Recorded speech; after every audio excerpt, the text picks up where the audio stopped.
Anniversary सारखा नवरा बायकोमध्ये खास दिवस जो काय असणार तो बरोबर ओळखलं. आज आहे आमची ॲनिव्हर्सरी आणि इथे आहे ना शेवाय ज्या आहेत ना त्या गव्हाच्या शेवाय केल्या.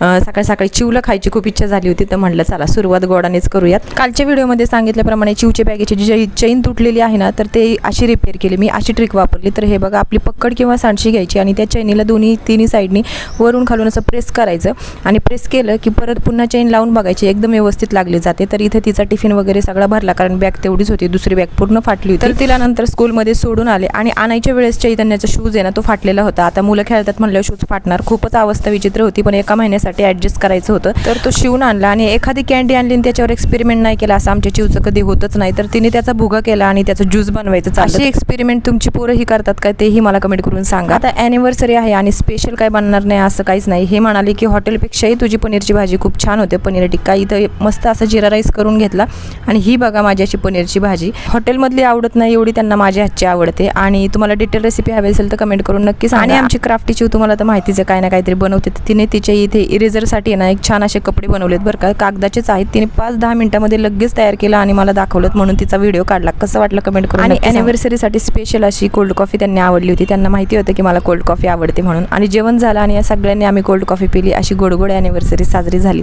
तर चलो भेटूयात, बाय.